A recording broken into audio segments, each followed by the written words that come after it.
estamos aqui reunidos em nome da Santíssima Trindade, que é Pai, Filho e Espírito Santo. Amém. Bom, galera, olha só que convidado especial nós temos aqui hoje, padre da nossa paróquia São Bento, o Padre Francisco. Padre, muito obrigado. Eu que agradeço o convite. Muito obrigado.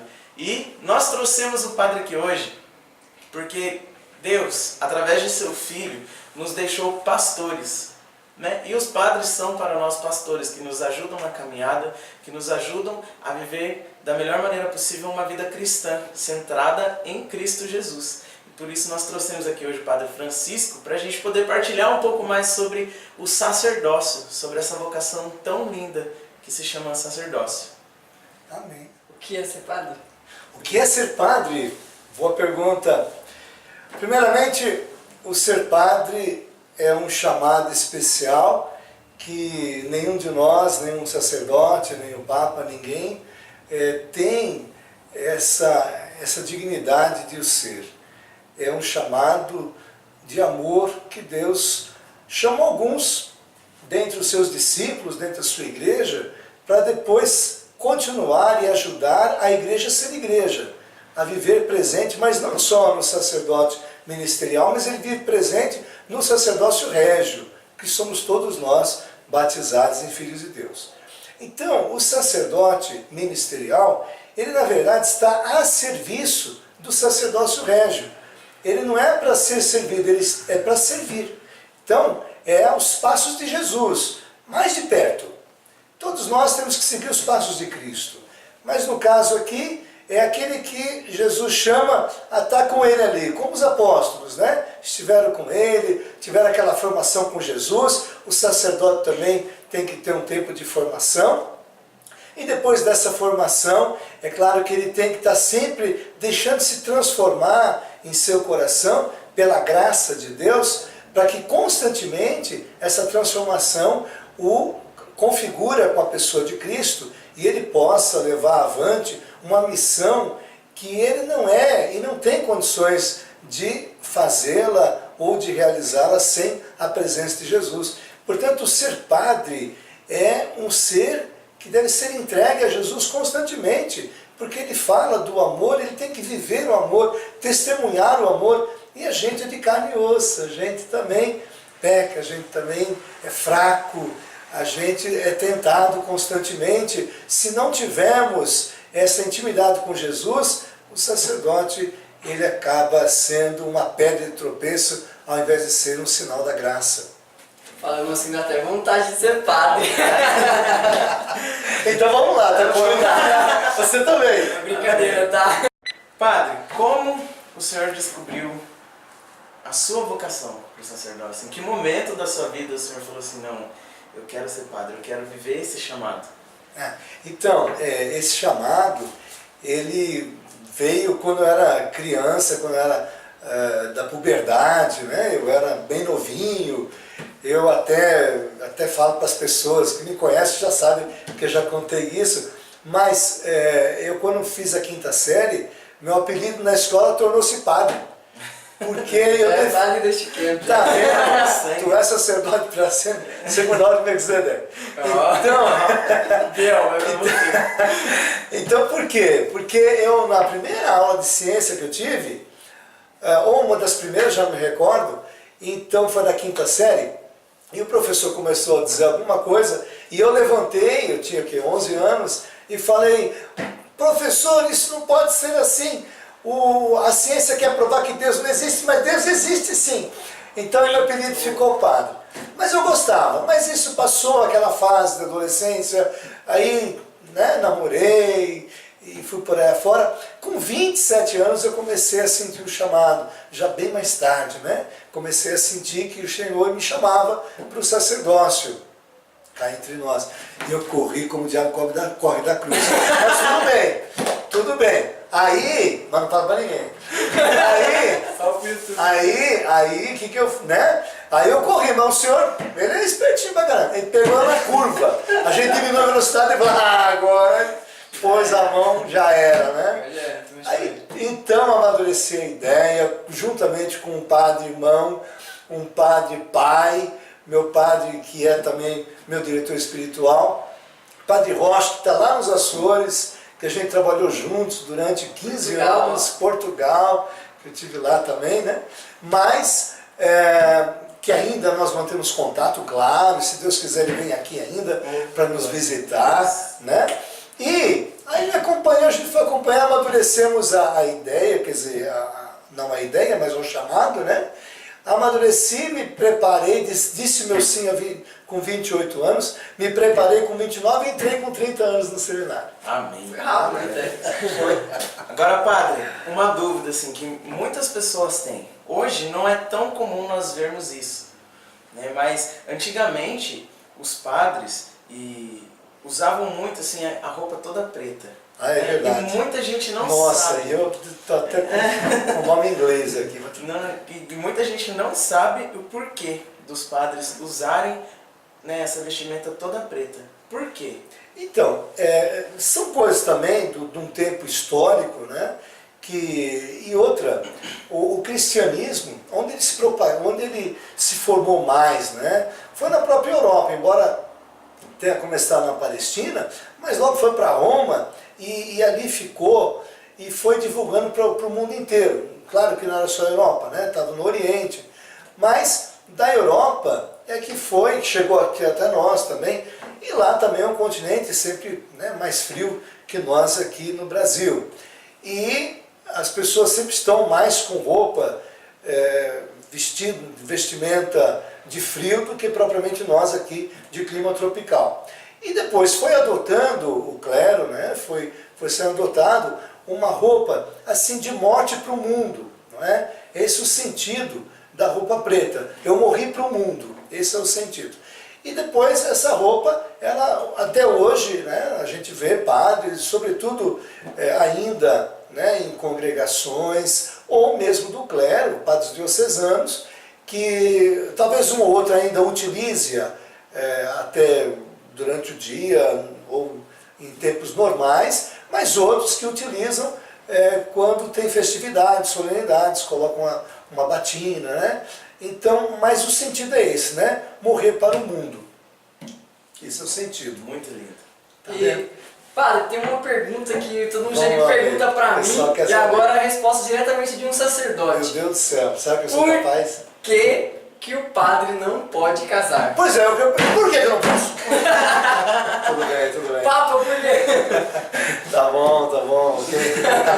Jesus se conforma com a ideia. Não, mas é assim, os apóstolos, a igreja entendeu, né, aos poucos, foi amadurecendo a ideia. As coisas não acontecem de uma hora para outra e vem tudo prontinho. Vai sendo, a caminhada continua. O que nós hoje, né, estamos vivenciando, enquanto doutrina, enquanto aquela base evangélica, essa não passará uma vírgula. Essa não passará. Mas há certos costumes e tudo mais que muda, a gente vai entendendo melhor na caminhada da própria humanidade e com ela a caminhada de igreja. Então, os apóstolos, por exemplo, né, a gente sabe que Pedro foi casado, mas nós não sabemos se os outros todos foram casados. A gente sabe que Paulo não foi casado, isso a gente sabe. Ele mesmo diz, não é? Oxalá que todos fossem como eu. Mas aqueles que optam pelo casamento, né, também não pecam. Então ele dá a entender, né, deixa bem claro que ele não foi casado. O celibato não é uma instituição da igreja, é uma instituição divina para a humanidade. Nós temos, por exemplo, na Grécia Antiga, que haviam os sacerdotes dos deuses gregos, não é? E haviam dentro dos sacerdotes, por exemplo, eu estou lembrando aqui dos sacerdotes de Apolo, que eram, na maioria, celibatários. Eles eram celibatários, né? Então eles fizeram uma opção de servir somente àquele ídolo. Seja como for, né? Não é o Deus Senhor, Criador do céu e da terra, mas eles acreditavam e eles doavam inteiramente sua vida para aquele Deus com D minúsculo, mas eles tinham essa eticidade e essa certa religiosidade Por quê? Porque na verdade o celibato, ele é um chamado por Deus, de deixarmos tudo para aplicar a nossa vida inteiramente a Jesus. Mas não quer dizer que a pessoa que é chamada para o matrimônio anda em pecado. Não, não é isso. É que precisamos de todos. Precisamos daqueles que fazem a opção de ser solteiro, mas não é um solteiro de vida colorida. Tá certo? Tá querendo ficar espertinho. Tá certo? Não é vida colorida, não. Tá certo? É um solteiro consagrado, mas sem ser sacerdote, nem religioso propriamente. Simplesmente ele consagra toda a sua sexualidade para o reino. Mas não quer dizer que uma pessoa que é casada está em pecado. Não, crescer e multiplicar, disse o Senhor. Portanto, entre o sacerdócio ou a vocação comum daqueles, todas as pessoas, crescer e multiplicar, essa é a comum, é a mais geral, é a que mais tem. Mas é claro que tem que ter mesmo, tem que povoar a terra. Dentre esses todos, onde a pessoa vai estar lidando muito mais com as coisas mundanas, então facilmente ela vai se distraindo da sua fé, das coisas do alto. Então aí o Senhor chama dentre essas pessoas e coloca nelas também essa força maior para o celibato. Não quer dizer que ela não seja normal. Eu sou normal, tá? Então, não quer dizer que ela não seja normal.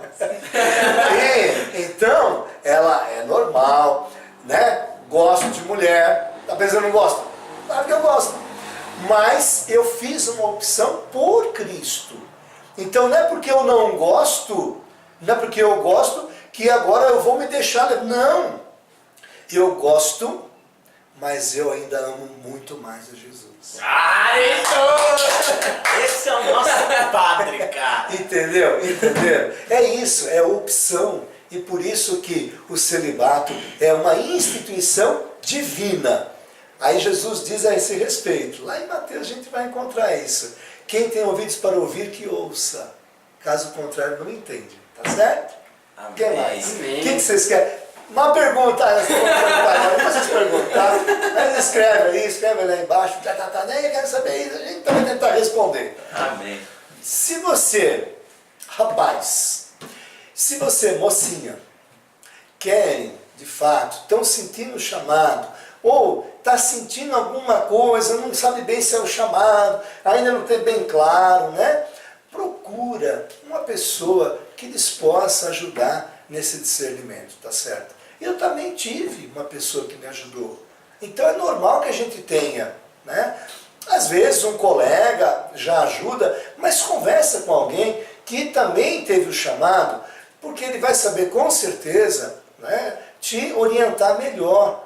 Porque para além de ter tido a sua vida, né, na vida do trabalho, como eu também tive, né, estudei, trabalhei, enfim, tive a minha vida, como acabei de falar, entrei com 30 anos no seminário, portanto tive uma vida também fora dele, né? Então, para além disso, a gente tem a experiência do chamado. Então, é necessário, é importante que converse com uma pessoa, um religioso, uma religiosa, uma pessoa que de fato tem uma espiritualidade arraigada, né, na Conversa terra. com ele. Conversa bem. com ele. Pega o WhatsApp dele. Pode vir. Mas se você morar, por exemplo, na Amazônia e tudo mais, me chama, eu vou lá. Mas é a passagem. Não, tudo bem, a gente depois dá um jeito, tá? Mas enfim, a gente, né, conversa, porque a experiência vai ajudar a você também a discernir qual a vontade de Deus na sua vida. Amém? Padre, mais uma pergunta. Na verdade, eu tenho duas agora. Epa. Justamente para você que está pensando nisso que o padre acabou de falar, que sente esse desejo de optar por amar muito mais a Cristo do que as coisas do mundo, assim como o padre acabou de dizer. Quanto tempo estuda um padre, um seminarista para o sacerdócio? E uma pergunta que muitas pessoas vêm me fazer: com quem o padre confessa? Então a primeira pergunta, né? O tempo de formação. Bom, tem o padre diocesano. O que é diocesano? É diretamente com o Papa. Não há uma ordem religiosa, não há um fundador de tal ordem, como São Francisco, Santo Inácio de Loyola, e por aí vai, né? Então, não há um fundador daquela ordem com as suas regras e seus carismas, não. O diocesano é padre de paróquia, é padre das comunidades, né? Da igreja, sem, como eu acabei de dizer, sem nenhum tipo de fundador para aquele ou outro carisma. Mas, enfim, o diocesano é este. Então, o padre diocesano tem um tempo de formação, o padre religioso tem um outro. Qual a diferença? A diferença está que o religioso tem um pouco mais, porque ele tem que conhecer a sua ordem, ele tem que conhecer suas regras, né? Então ele faz o aspirantado, apostolantado, e cada ordem tem um tempo de apostolantado, de aspirantado. Então por isso que também há umas certas nuances entre uma ordem e outra. Mas o estudo propriamente filosófico e teológico é assim. Não vou falar do diocesano. Ele tem um ano de propedêutico. O que é o propedêutico? A palavra pró, né, que vem antes. Então, ele faz um ano no seminário menor. Este um ano ele já vai tendo também algumas disciplinas, já vai conhecendo um pouco mais a realidade de igreja, sobretudo da diocese, né? Então, e ele está sendo examinado também naquele ano pelos seus formadores, embora que isso acompanhe durante toda a sua parte formativa. Mas ele faz esse ano de propedêutico. Depois ele vai para a filosofia, né? Então ele vai fazer 3 anos ou 4, depende da diocese, depende, enfim, mais da diocese mesmo, depende. 3 ou 4 anos de filosofia. No meu caso eu fiz 4, que depois eu fiz o reconhecimento pelo MEC, então ficou 4 anos de filosofia. Depois mais 4 anos de teologia. Então a pessoa ela tem, né, de 8, depende, de 8, 9 anos de formação, normalmente, para chegar a padre. Mas não desiste não, porque o ano passa, viu? Você vai estudando, tá bom? Depois chega no final, você vai falar assim, e agora eu sei que eu não sei nada. E a segunda pergunta. Então, você havia dito que com quem o padre se confessa, né? Então, o padre se confessa, gente, com outro padre. Ele normalmente a gente, né, é bom que se tenha um diretor espiritual, tá certo? Todos nós, padres, leigos, quem for, que tenha um diretor espiritual, uma pessoa que você possa estar te acompanhando, te conhecendo. Então, normalmente o que as pessoas gostam, né? Eu prefiro confessar com um padre desconhecido, que assim eu falo o que eu quero, ele não me conhece mesmo, nunca mais vou ver e pronto. Mas é melhor um padre conhecido, por quê? Porque há certas coisas você já não precisa falar, que ele já sabe. Olha, eu caí naquela outra lá, já caí de novo. Tudo bem, ou senão eu estou com dúvida nisso e nisso. Por quê? Por causa daquilo que eu havia dito, né, ao senhor, a pessoa falando com o padre, havia dito ao senhor daquela minha trajetória, das minhas aspirações, né? Mas não deu certo nisso. Mas o padre já está dentro, ele pode orientar melhor, entendeu? Pode orientar melhor, né, naquilo que você está caindo mais, ou naquilo que está progredindo, ver o progresso. Então é importante. Então acontece com as pessoas, né, os paroquianos normais, né, todas as pessoas, e acontece a mesma coisa com o sacerdote, a mesma coisa, né? O sacerdote também, a gente tem que ser também sempre avaliado, né? Embora que a gente tenha uma caminhada onde a gente já consegue se avaliar um pouco melhor, mas isso não acontece só com o padre, qualquer pessoa de caminhada já vai conseguindo se avaliar também, não é? Mas o padre, ele precisa também confessar-se contra o padre. Por quê? Porque eu não posso me absolver o pecado. Porque, na verdade, quem me absolve não sou eu, é Deus. É Jesus que absolve o pecado. Por isso tem aquela fórmula da absolvição, né? Eu te absolvo, eu quem? Jesus é a in persona Christi. 2 momentos do sacerdote ministerial, que é a própria pessoa de Cristo a falar do momento da Eucaristia, né?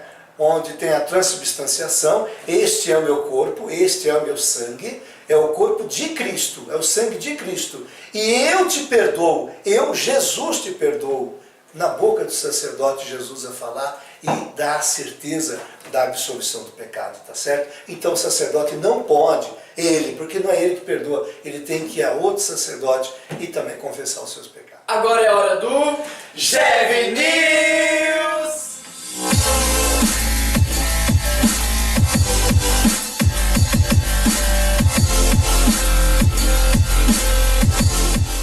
Nós queremos convidar você neste sábado, amanhã, dia 11 de abril, na Praça da Amizade, no Jardim Morumbi, a você vir viver conosco o aniversário do Grupo de Oração Jesus Está Vivo, nosso aniversário de 3 anos. 3 anos de missão com a graça de Deus, com Deus nos abençoando. Nosso querido Padre Francisco com certeza estará lá com a gente para nos dar a sua bênção, para participar conosco também. Contamos com a presença do nosso querido pároco Padre Célio. Então, venha participar com a gente, venha viver, vai ser uma grande festa a partir das 18 horas na Praça da Amizade, no Jardim Morumbi. É fácil chegar lá. Rodrigo?